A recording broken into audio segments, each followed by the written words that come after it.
Hey guys, welcome back to my channel. I know it's been a long time since I did a sit down chat like video. Recently one of my videos did really well. I'll just show it here. It was the income of a psychiatrist video, and I got a lot of questions about psychiatry as a career in that video. So I thought I'll answer those questions in a video format because it's a little easier to talk as opposed to type out the responses in comment section. I understand a lot of you are curious about what the career of a psychiatrist looks like, and so you have a lot of questions and doubts about it. So I'll try to answer them the best that I can, but bear in mind that this is based on my experiences, and there could be a wide variety of different experiences of what this career looks like. So yeah, let's go.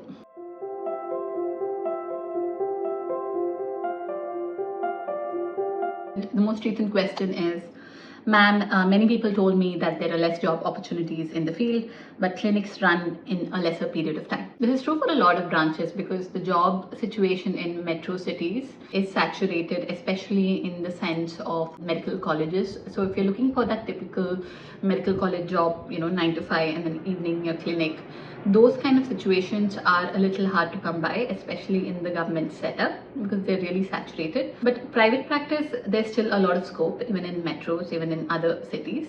As I said, there aren't that many psychiatrists, so there's still a lot of opportunities. The next question is, as a third year MBBS student, I'm gaining interest in this branch for PG.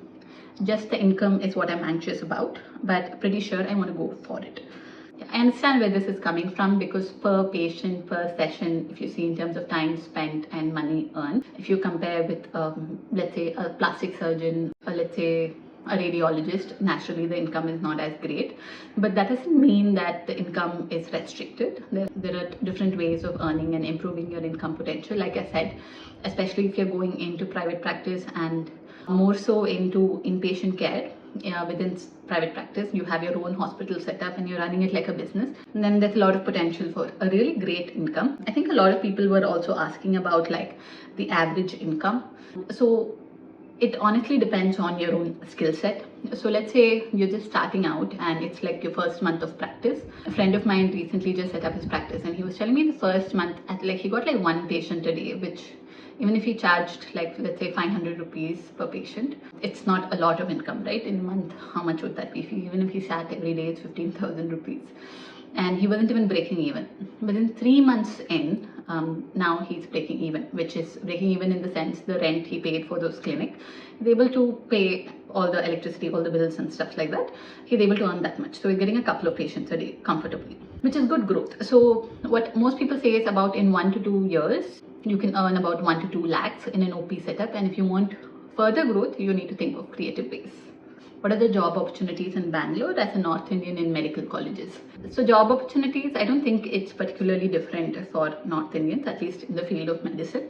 SRship is definitely a floating population, so opportunities keep coming and going. So somebody joins, somebody leaves, or somebody gets promoted. So SRship positions keep opening up once in a while. Whereas if you look at more permanent positions, then yeah, that's saturated. But that's irrespective of whether you're a North Indian or a South Indian. That doesn't really matter. In general, as a psychiatrist, it helps to know the local language because you can really connect with the patient.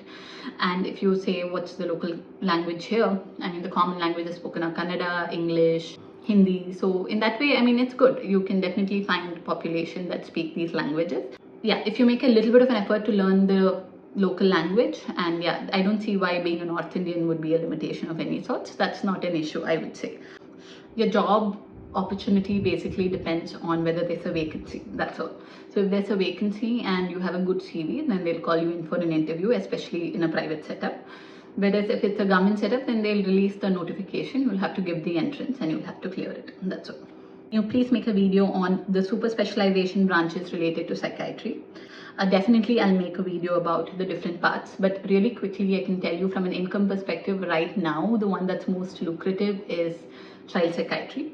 So within the different subspecialties under psychiatry, I would say child, probably geriatric, has a lot of value, but the others not as much at the moment, but maybe like 10 years into the future it might have more value.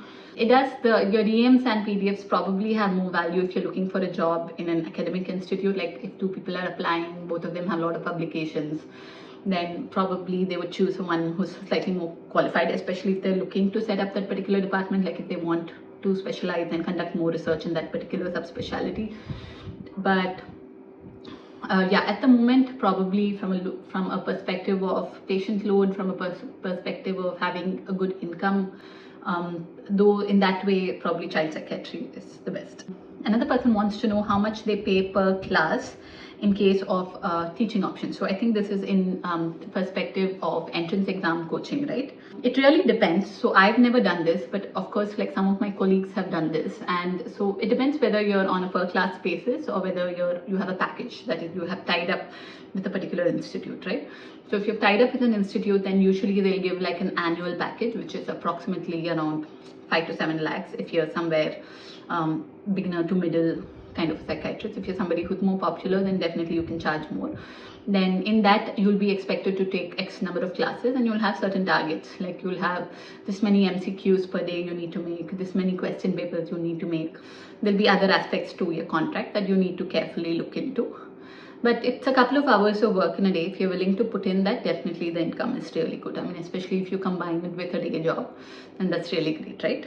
What are the top 5 to 10 institutes for psychiatry according to you, ma'am? Okay, so according to me, I would say JITMA was really good. That's where I did my PG. NIMHANS is obviously very good. I know people who've studied from NIMHANS and I've got really good reviews of studying there. Manipal is good from a private sector perspective. Definitely the fees is really high because it comes under private medical colleges. In case your questions were not answered, just hang in there. I'll make a couple of more videos and answer as many as possible before this year's joining. Okay, anyway, take care, bye-bye, and all the very best for your exams. Tata.